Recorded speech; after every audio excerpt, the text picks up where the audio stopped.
తెలంగాణ రాష్ట్రంలో మొన్న నారాయణ కాలేజీలో ఒక అమ్మాయి సూసైడ్ చేసుకోవడం జరిగింది.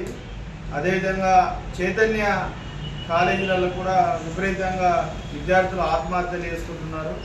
ముఖ్యంగా చైతన్య నారాయణ విద్యా సంస్థలు మార్కుల కోసం, ర్యాంకుల కోసం విద్యార్థులను మానసికంగా ఇబ్బందులు పెడుతూ ఈరోజు విద్యార్థుల ఆత్మహత్యలతో చెలగాటమాడుతున్నారు. వీటిపైన ప్రభుత్వం వెంటనే స్పందించాలి. ఎక్కడికక్కడ కార్పొరేట్ విద్యా సంస్థలపైన చర్యలు చేపట్టాలని పీడిఎస్గా డిమాండ్ చేస్తున్నాం. మరోపక్క ప్రైవేటు విద్యా సంస్థలకు సంబంధించిన హాస్టల్స్లో కానీ, గవర్నమెంట్కి సంబంధించినటువంటి హాస్టల్స్లో కానీ ఎక్కడికక్కడ ఫుడ్ పాయిజన్ అయ్యి ఈరోజు విద్యార్థులు చనిపోతున్నటువంటి పరిస్థితి ఉన్నది. దీన్ని అరికట్టాల్సిన బాధ్యత ఈరోజు రాష్ట్ర ప్రభుత్వం పైన ఉన్నది. ఒకవైపు కార్పొరేటు కాలేజీలలో కానీ, మరొక వైపు ప్రైవేటు స్కూల్స్, గవర్నమెంట్ స్కూల్స్లో, గురుకులాలలో ఈరోజు ఫుడ్ పాయిజన్లో ఈరోజు విద్యార్థులు చనిపోతున్నటువంటి పరిస్థితి ఉన్నది.